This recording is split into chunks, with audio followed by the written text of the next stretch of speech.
He's a retired sheriff's lieutenant.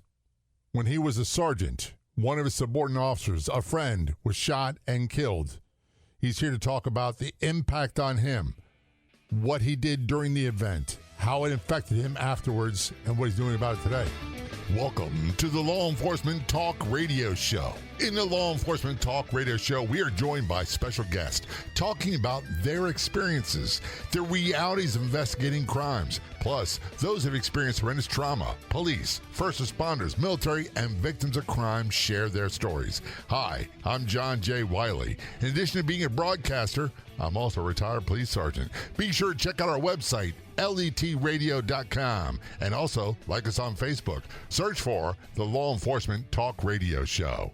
One of the questions I get all the time is, how can I show my support for law enforcement? We're all busy. We've got busy lives, but there's something oh so simple you can do with our Facebook page. Search for Law Enforcement Talk Radio Show Facebook page. And when you see a post you agree with that resonates with you, share it, especially episodes of the podcast. To do all that, just search for us on Facebook, look for Law Enforcement Talk Radio Show, and be sure to click like. Contact us from the great state of New Mexico. We have Van Eldridge on the Law Enforcement Talk Radio Show. He's retired sheriff's lieutenant from the Bernalillo County Sheriff's Department.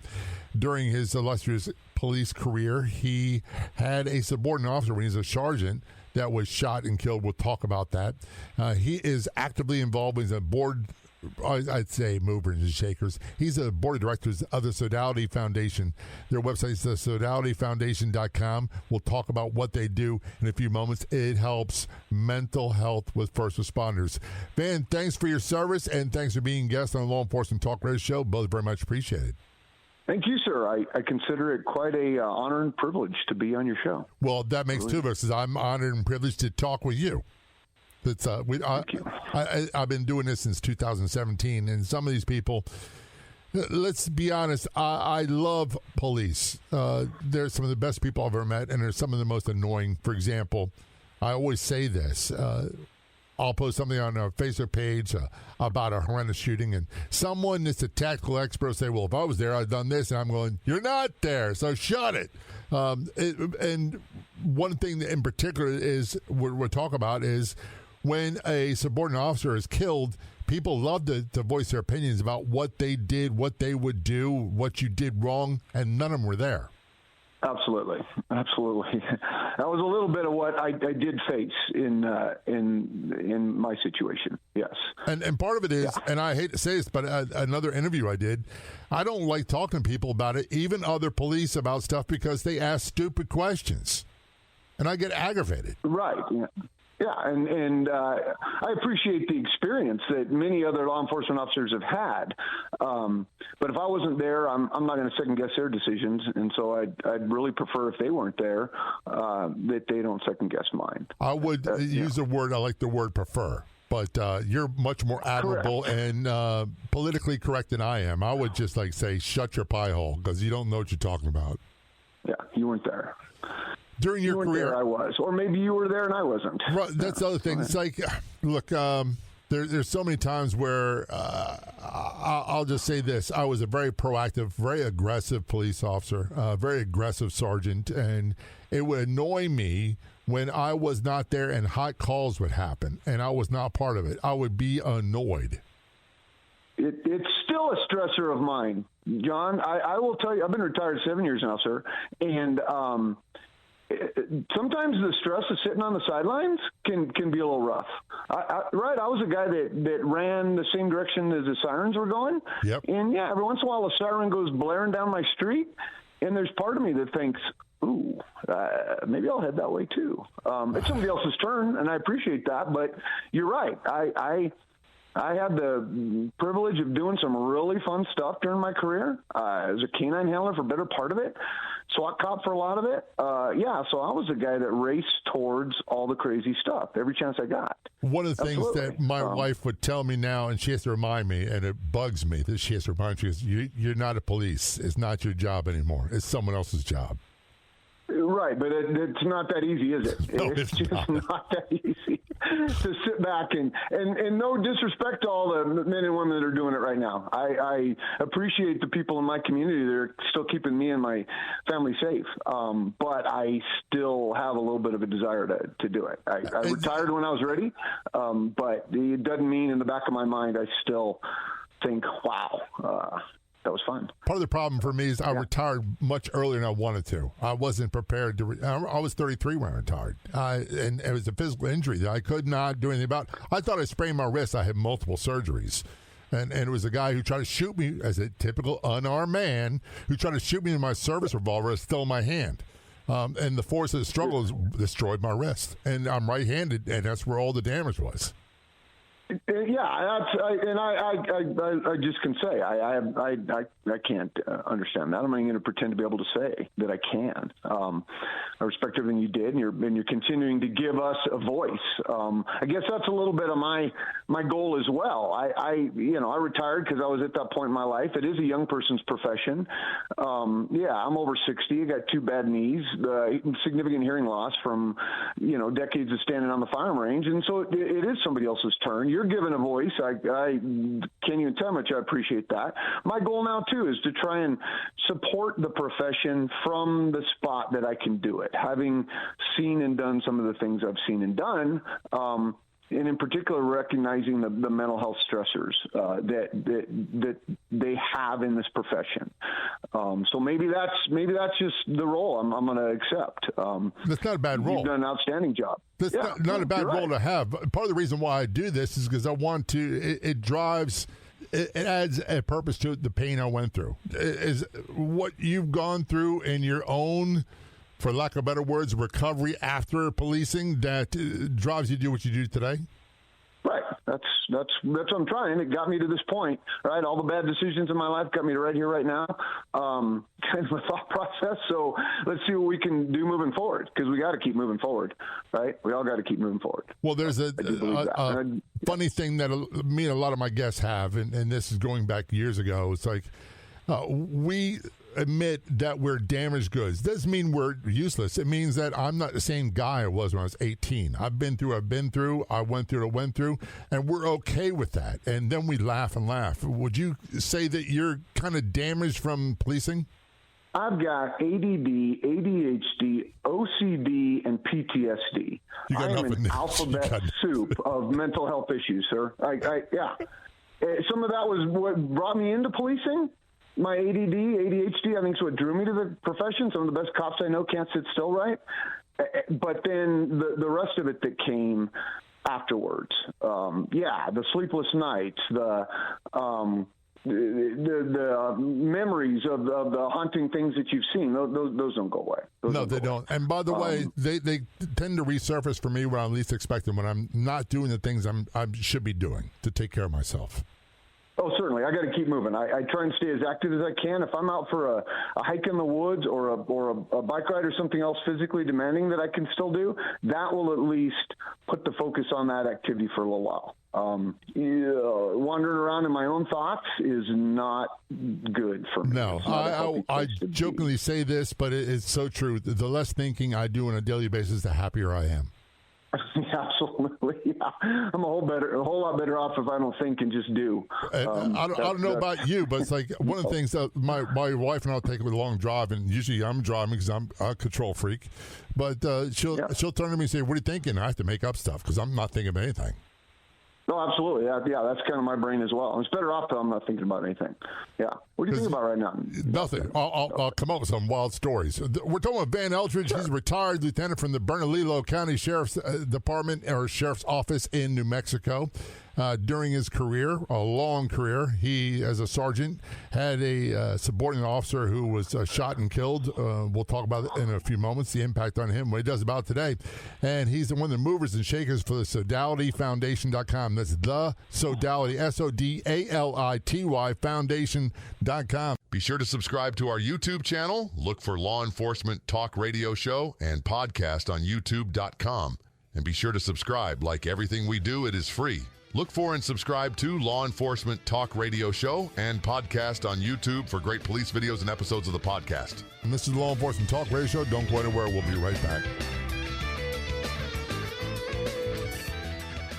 How would you like to improve your health? Let's get healthy. Tips you can use today for free. They don't require any money at all. You can download a free ebook, 15 Tips to Improve Your Health, at lethealthy.com. That's lethealthy.com. Again, it's lethealthy.com. And let's get healthy for free.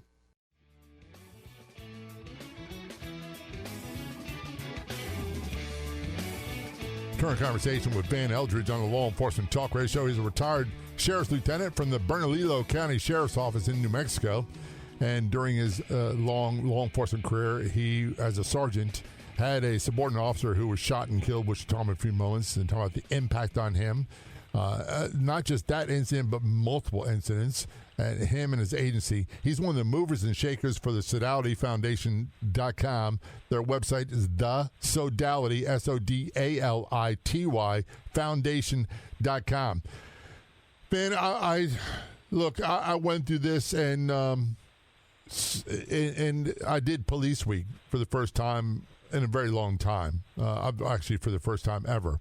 And I was one of the readers of the list names of fallen, and I was shocked at the amount of people that did that. I didn't go to the Police Memorial of the Wall because I went there years ago, and it was cathartic. It was very healing, but it was a very emotionally disturbing day. And I went there with my wife, and I was no good for anyone afterwards, so I purposely did not go. One of the difficult things is someone asked me, how many police did you lose? How many were killed during your career? And the numbers, I can't keep track of how many there were. No, and at some point, it's also important to point out every one of those was a story in and of itself. Right. Every one of those people was somebody's partner, son, daughter, husband, wife, father, son, grandson, nephew, uncle, etc. Every single one of those people. We look at it as a collective. We look at it as individually. The numbers are daunting either way. It's a terrible burden. And one of the things I had when I was promoted from police officer to sergeant, it's a kind of a unique situation, but I'm sure it's the same for you. You had to make sure they did their job. And the people got the best service they could, but you also took care of them. You didn't want them going harm's way, and I worried about them immensely. Did you have that same scenario? Oh, most definitely. Yeah, you're right. As a sergeant on the night shift, I'm the one that's telling the troops, let's get out there and do our job. Stop some cars, write some tickets, take some bad guys to jail. Knowing that directive, it puts them in danger. Every one of them signed up for it. I get that, but nobody signed up to be assaulted, to be shot, to be murdered. I didn't know what we signed up for. No, I thought I knew what I was signing up for, but it was far more violent and dramatic than I realized. And nothing prepared me for that. No, and it can't. It can't. I've also had the opportunity to do a lot of teaching and training and throughout my career as well, teaching rookie cops, teaching veteran cops. You try and tell some stories. You try and show them some videos. You try and expose them to some things. Until you're there, you're not really, truly The other thing, and I say this all the time, it's inherently a very dangerous job, but if I never thought anything bad happened to me. And when someone shot at me, I'm like, dude, you don't even know who I am. And that doesn't matter at all, but my reaction was very different than I thought. And when the old-timers, and I was trained by a lot of combat veterans or Vietnam veterans, and we had a few command staff that were Korean War veterans, and they had a totally different outlook on policing. But one of the things they said was that when they would talk about the dangers, the trauma, and all that stuff, I was like, yeah, that happens, but it's never going to happen to me. I thought if that was the case, I'd never leave the station. Right, and you probably like me. I grew up with a desire to do this. So as a little kid, I had an idea. I want to be a police officer when I grew up. That looks really fun, and it was a lot of fun. But yeah, you don't have any idea what you're up against. It's fun until it's not fun anymore. Right. Yeah, there's aspects of it I certainly enjoyed. The night Deputy James McGrane was murdered, I have a distinct memory. standing on the side of the road after it was cold and it started to snow in the mountainous regions of Bernalillo County. And for the first time in my entire life, I remember standing on the side of the road thinking, I don't want to do this anymore. Yeah. I don't want to do this anymore. And that thought had never, ever, ever entered my mind. I spent my whole life training and preparing to do it. And all of a sudden there's a thought in my mind, I don't want to do it anymore. That was daunting, absolutely daunting to me. This was one of your subordinate officers that was shot and killed, right? Correct. March 22nd, 2006, sir. I was, the on-duty sergeant on the night shift, and the first one to the scene of the traffic stop where Jimmy McGrane was murdered. Unbeknownst to him, the truck he'd stopped was being driven by a wanted felon in the community who had an outstanding warrant for a homicide that had occurred a couple months prior to that. Stuck a pistol out the window and shot and killed Jimmy. I watched in vain as rescue efforts were attempted, and later on, the medical examiner confirmed what I knew when I got there. Unfortunately, Deputy McGrane was dead before he hit the ground. Yeah, bullet pierced his chin, severed his spine, and it was over immediately. Not only was he a deputy that was assigned to my squad that worked for me, and you're right, who I'd an hour prior to that said, hey, let's get out there and do some work. I grew up with him. He was his older sister and I went to school together, kindergarten through the 12th grade. He lived a couple blocks from me. His mom and dad went to the same church as my mom and dad for many, many, many years. This was a deputy on my department and someone I'd known my whole life. That is not, I don't think, unique to my situation. I think a lot of law enforcement officers work the communities they grew up work with people that they've known for a long time.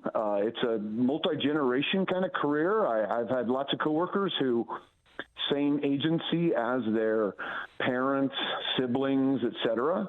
So I know that's not unique to my story. I just know that also had a significant impact on me. And my role in that whole scene, in addition to, managing the scene. You talk about the cops that weren't there asking me what I could have done differently, what I should have done, blah, blah, blah. There was that grumbling behind my back for a while. It's awfully hard not to sergeant of our SWAT team. It's also difficult not to respond to that. Sure, yeah, and there's some where you want to just tell these people, go take a flying leap. And what's that do? Some of them are just venting as well. I know that now, years later, right? I look back at some of that. At the time, again, I was sergeant of the SWAT team as well, and there was a manhunt, right? We had to catch this bad guy, which took several weeks. And during that 2-week period of time, we had a funeral. I had to eulogize Jimmy. Didn't have to, got to. I had the privilege of talking at his funeral and still trying to find the person who had done this. It didn't sleep for 2 weeks. Person was actually apprehended later. He had fled to Mexico. The U.S. Marshal Service had to help us catch him. So maybe at that point in time, there wasn't really even a chance to process some of that. I look back to that and I realized that. That's part of the problem. I'm taking a short break. On that note, we're talking with retired Sheriff's Lieutenant Ben Eldridge from Bernalillo County Sheriff's Office in New Mexico. Talking about the murder of one of his subordinate officers, one of his friends, the impact on him, his agency. He's one of the movers and shakers for the SodalityFoundation.com. That's the Sodality, SODALITY Foundation.com. It's the Law Enforcement Talk Radio Show. Don't go anywhere. We'll be right back. Be sure to subscribe to our YouTube channel. Look for Law Enforcement Talk Radio Show and podcast on YouTube.com. And be sure to subscribe. Like everything we do, it is free. Look for and subscribe to Law Enforcement Talk Radio Show and podcast on YouTube for great police videos and episodes of the podcast.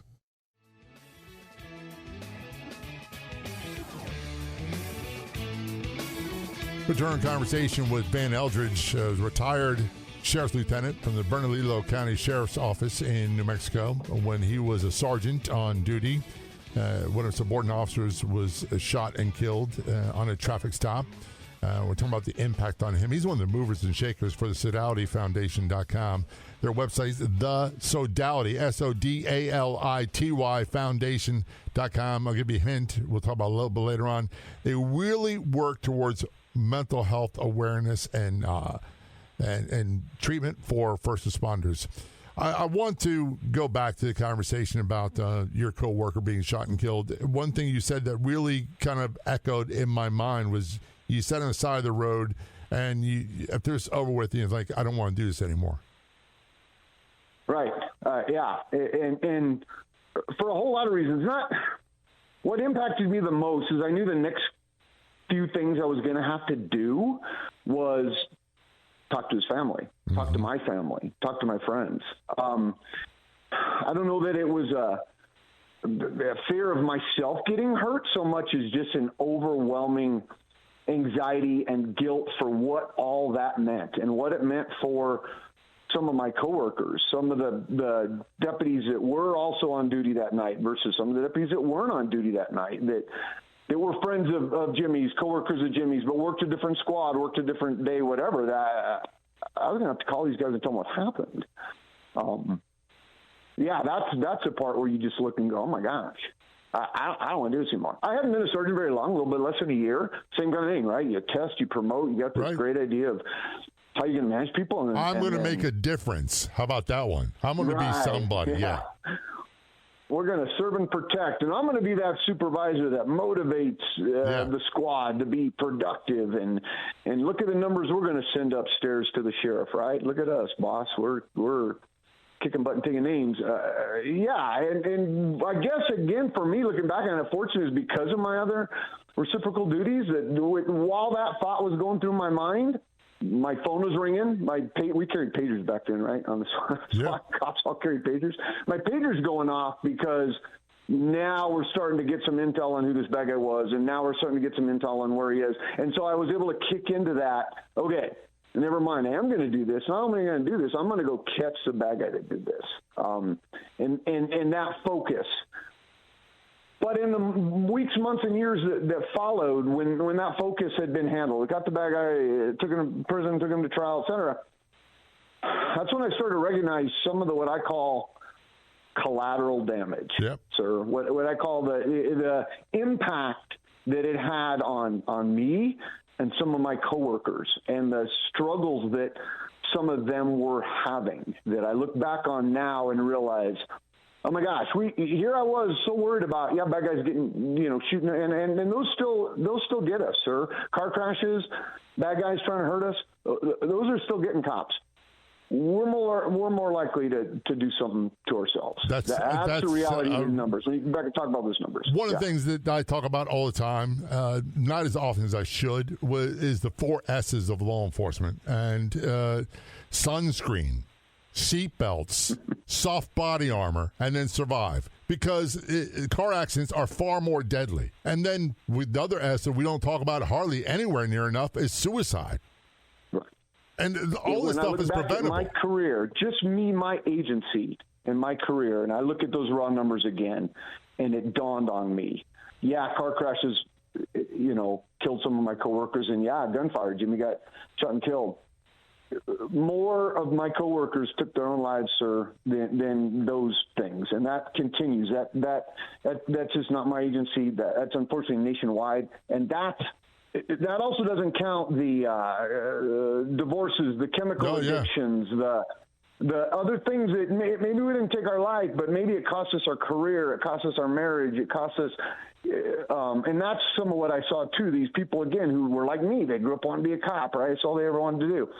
And now these other peripheral things are impacting their job. They're not able to do their job anymore because of these other things, or their family life is starting to fall apart because we didn't recognize that. You're right. I tell guys all day long, and it's easy for me to look over and see whether or not whether they're in a seatbelt. Right? I can check. We did every day that my squad would come in. I'd know whether or not they're wearing soft body armor. Like, where the heck's your vest? Right? The mental health issues they're not as visible. They're not right there in front of me. And if you're like me, you wouldn't tell people anyway. It wasn't obvious. And one of the things I did in roll call training and the inspection of people, we look at the vests, we look at their guns, we look at all this stuff, and we smell their breath. We do little things and make it a point to try to talk to them, once a week if you could. What's going on? How's your family life? Because here's the scenario. And I don't know about New Mexico, but in Baltimore, we were recruiting everywhere. We had a lot of police from Ohio, Pennsylvania, New York. They couldn't get jobs at their agencies. They come to our agency. They come out of the academy. They're happily married. They got 3 kids. They're choir boys. They're awesome. Within 3 years, they're living in the basement of a house with a stripper, and they're drinking a case of beer a night. Right. Yeah. That's not unique to Baltimore, sir. That's the profession. And you look and you say, what the heck happened? Right. What happened? And we're not, again, as first responders, cops, firefighters, same kind of thing, right? Your boss, your buddy, whatever, asks you, how's it going? Good. Oh, I'm going to tell you good. I'm going to tell you. Right. If you ask me now how I'm doing, Van, I would tell you, honestly, I'm doing okay. How you doing? Good. Fine. Yeah, I got this. We're our profession is part of that, right? As a supervisor, I look back on it and some of the mistakes I made, because my role was to not just ask them. My role was to really look and see, because there's going to be, you look back, hindsight's 20/20. I look back at some of the signs, and they were there. They were there. I should have been the guy that said, no, you're not okay, let's go, and pull them in, take them, whether it's a hike in the wood, grab a cup of coffee, or whether we really need to talk to somebody that's a professional, that has true training and experience on how to help first responders address mental health issues. And I don't, to this day, I don't know the answers to any of those questions. One of the things that I always said was, and I very, very rarely ever watch police videos, but someone will send me one and say, this cop is mouthing off and he's doing all kinds of, I'm like, what was he like 6 months before that? Was he okay? That's usually a sign that person is not doing well. Yes. And that's we are more and more scrutinized as a profession. I appreciate that. I know society has an expectation of performance, and I don't necessarily disagree with that expectation. But you're right. I also, when somebody points out something that maybe was an inappropriate use of force, or maybe it looks like it on the video, I don't know. But you're right. What led to that? What's going on? I'm not necessarily going to make an excuse for someone else, but maybe an explanation for an officer, again, who had stellar performance and all of a sudden does flap a handle or something like, oh, okay, why? What kind of stress and trauma was that person exposed to previously that as an agency head, we neglected to support them through? I think that's part of what we have an obligation as supervisors to do. I look back again. Some of my, sleepless nights could I have done more for the deputies in my agency whose mental health issues were not there. I was the guy at the academy. I was a fitness. Yeah. I really don't know the answers. We're going to take a short break in a moment. One of the things when I was in police academy, they had a major came and talked to us, and he said the average life expectancy for Baltimore police then was 52. And they usually die within 2 years of retirement. And now the average American police officer, male police officer, the average life expectancy is 58, and the average male is 73. So we're still dying very young, and we don't have the answers. We just know there's problems. We're talking about Van Eldridge. He retired as lieutenant from the Bernalillo County, New Mexico Sheriff's Office, and during his career as a sergeant, he had a subordinate officer who was shot and killed. We talked about that. Talk about the impact on him and his agency. We'll talk about it a little bit more. He's one of the movers and shakers for the Sodality Foundation. Their website is sodalityfoundation.com. That's the SODALITY Foundation.com. This is Law Enforcement Talk Radio Show. Don't go anywhere. We'll be right back.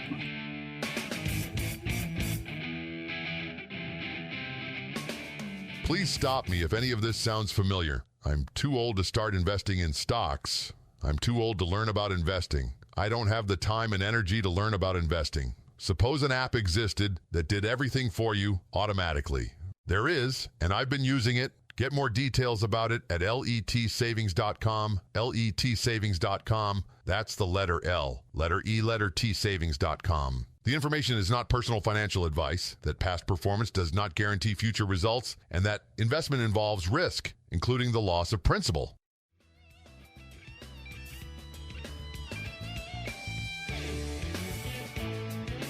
Turn conversation with Van Eldridge on the Law Enforcement Talk Radio Show. He's a retired lieutenant from the Bernalillo County Sheriff's Office in New Mexico. He's gone days in New Mexico. Beautiful area. I've never been there. I hear great things about it. Seen all kinds of movies about it. I'm like, yeah, I want to go there someday. One of his subordinate officers was shot and killed in the line of duty, and we're talking about the impact on him and his agency. He's one of the movers and shakers for the Sodality Foundation.com. That's the Sodality, Sodality Foundation.com. One of the things I think is a big difference, I got hurt and retired at the rank of sergeant. I didn't make it to lieutenant. That's where the real change is, and I thought, in my mind, you could make a real difference. I wanted to go into command staff, and that's where I think it'd make the biggest difference for not just the people, but the subordinate officers who worked under me, their welfare. I was always very aware of their physical welfare and their mental welfare because, quite honestly, for example, and I'm sure you can relate to this, as a sergeant, you get that call for a supervisor's complaint. You're like, oh, no, what'd you do now? You talk to the officer involved first.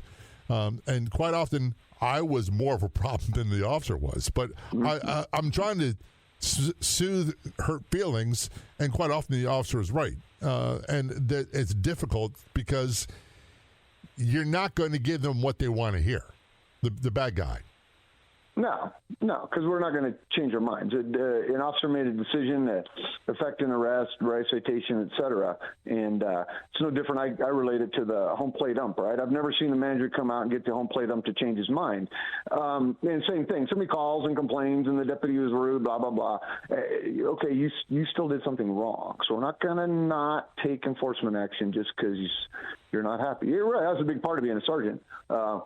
Motivating your officers to go do stuff and then recognizing the more stuff they do, the more complaints are probably going to generate. Well, it's funny you bring it up. I thought at the time when I was newly promoted to sergeant, I thought I want to have a squad of people like me. They take names and they do their work. Then I realized it didn't take very long either. I couldn't have because I'd be writing all day. I needed report takers. I needed the mobile secretaries. I needed everybody.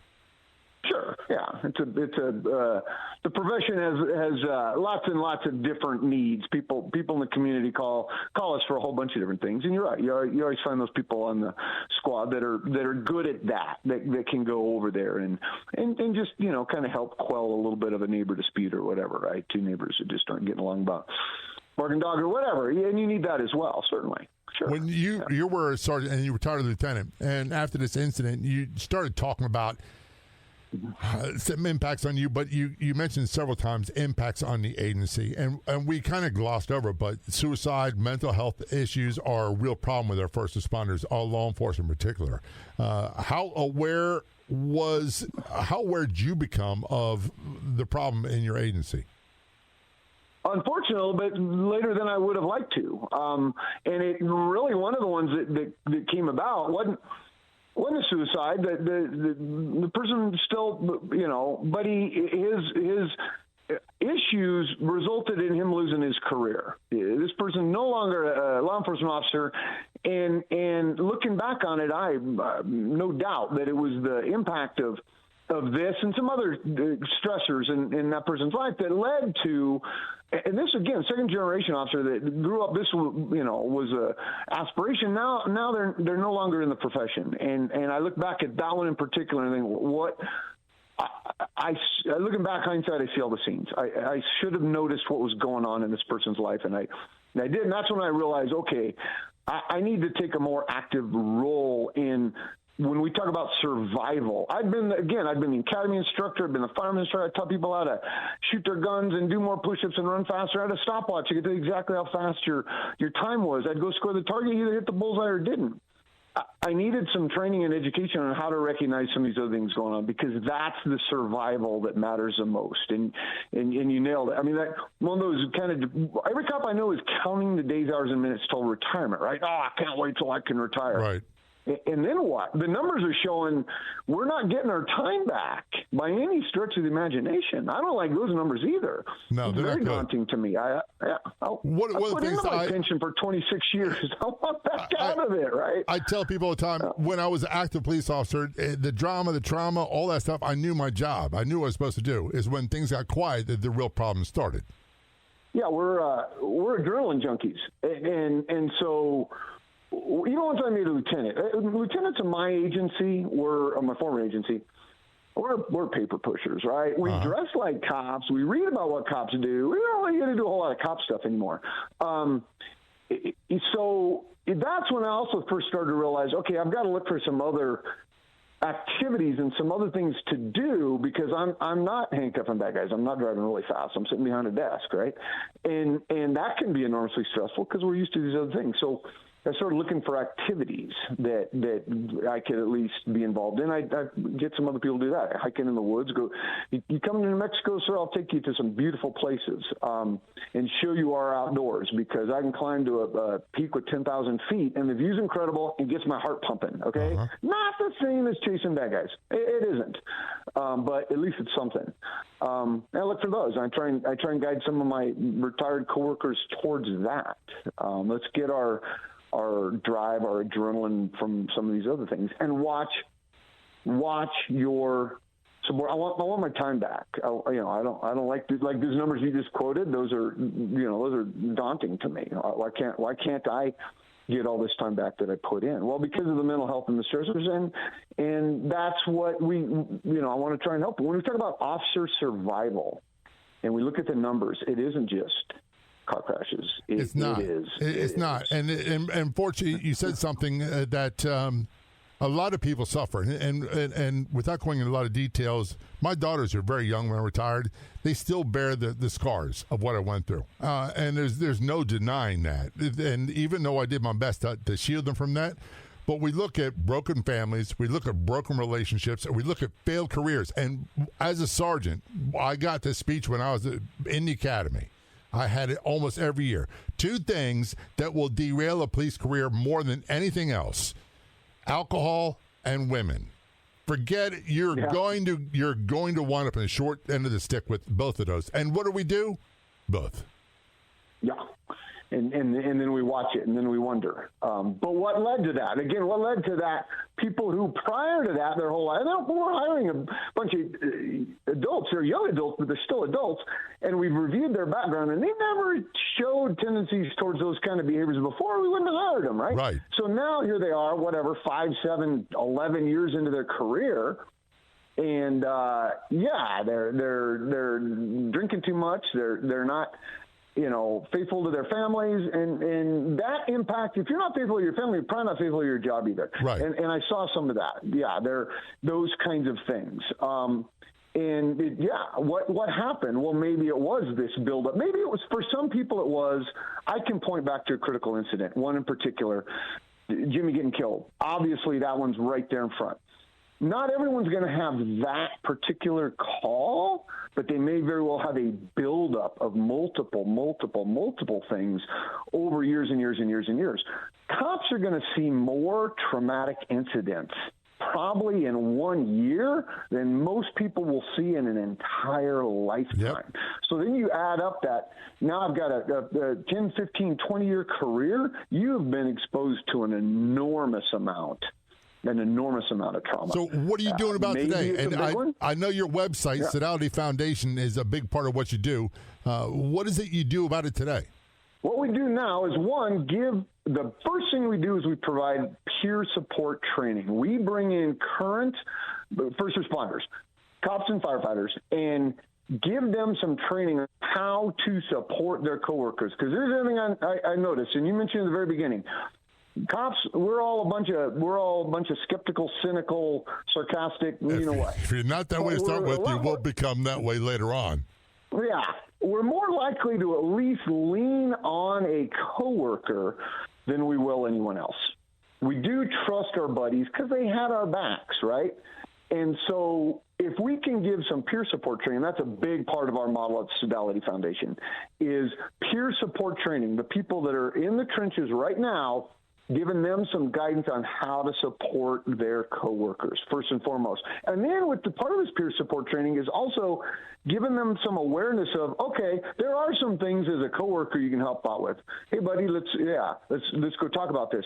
But then there's some other things where we do need professional help. And on that note, I got to close things out. It's SodalityFoundation.com. That's the Sodality, SODALITY Foundation.com.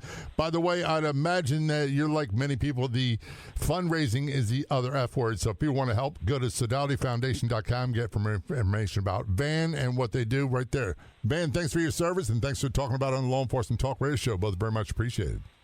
Truly an honor and privilege, sir. Truly, truly a privilege. I'd like to thank our guests for coming on the Law Enforcement Talk Radio Show. The Law Enforcement Talk Radio Show is a nationally syndicated weekly radio show broadcast on numerous AM and FM radio stations across the country. We're always adding more affiliate stations. If you enjoyed the podcast version of the show, which is always free, please do me a favor and tell a friend or two or three. I'll be back in just a few days with another episode of the Law Enforcement Talk Radio Show and podcast. Until then, this is John J. Wiley. See ya.